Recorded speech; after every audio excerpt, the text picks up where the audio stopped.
நம்ம யாருக்குமே இந்த உலக வாழ்க்கை நிரந்தரம் இல்ல. இன்னும் எவ்வளவு வருஷம் நாம இந்த பூமியில வாழ போறோம் அப்படிங்கறதும் யாருக்கும் உறுதியா தெரியாது.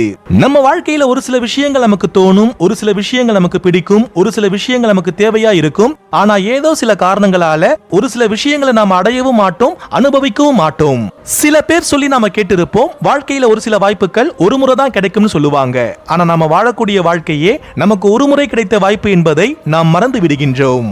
நமக்கு கிடைச்சிருக்கக்கூடிய வாழ்க்கையில நம்ம மனசுக்கு எது சரின்னு படுதோ அந்த விஷயங்களை நம்ம பண்ணணும். நமக்கும் மற்றவங்களுக்கும் பாதிப்பை ஏற்படுத்தாத எல்லா நியாயமான சந்தோஷத்தையும் நாம அனுபவிக்கணும்.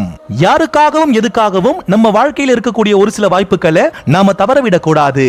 வினைக்கண் வினைக்கடல் ஓம்பல் வினைக்குறை தீர்ந்தாரின் தீர்ந்தற்று உலகு அப்படின்னு நம்முடைய வள்ளுவர் குறிப்பிட்டிருக்கிறாரு. அதாவது ஒரு செயலை செய்யும் போதே அதை தொடர்ந்து செய்வது கடினம் என எண்ணி செய்யாது விட்டு விடாதே. அவ்வாறு விட்டு விடுபவரை இந்த உலகமும் விட்டுவிடும். இந்த ஒரு குரல் நாம செய்யக்கூடிய செயலை பற்றி தானே பேசுது. இந்த குரலுக்கும் நம்முடைய பதிவுக்கும் என்ன தொடர்பு அப்படின்னு உங்களில் சிலருக்கு தோன்றும். உண்மைதான், நம்முடைய வாழ்க்கையில நம்ம பலவிதமான செயல்கள்ல ஈடுபடுவோம். ஆனா நம்ம செய்யக்கூடிய அத்தனை செயல்கள்லயுமே மிக முக்கியமான செயல் அப்படின்னா வாழ்தல்.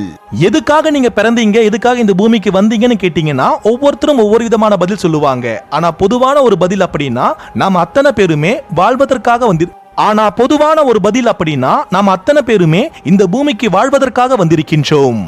எல்லா விதத்திலும் நம்முடைய வாழ்க்கையை நாம சிறப்பா வாழணும். எந்த ஒரு சூழலுக்கும் நாம பயப்படவும் கூடாது, பின்வாங்கவும் கூடாது. வாழ பிறந்துட்டு நம்முடைய வாழ்க்கையை சரியா வாழாம போயிட்டோம் அப்படின்னா நம்மை யாரும் மதிக்க மாட்டார்கள். எல்லாவற்றையும் தாண்டியும் நாம வாழணும், எல்லா விதத்திலும் நாம வாழணும்.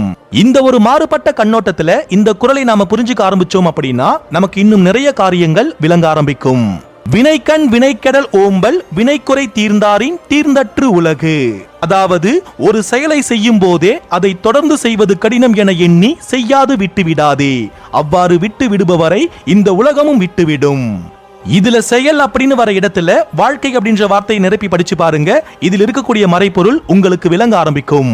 வாழ்வை வாழும் போது தொடர்ந்து வாழ்வது கடினம் என எண்ணி வாழாமல் விட்டு விடாதே. அவ்வாறு விட்டு விடுபவரை இந்த உலகமும் விட்டுவிடும். உங்களுடைய தனிமையில் இந்த சிந்தனைகளை திரும்பவும் சிந்திச்சு பாருங்க. வாழ்வின் மேன்மை என்னவென்பது உங்களுக்கு உணர்த்தப்படும். நன்றிகள்.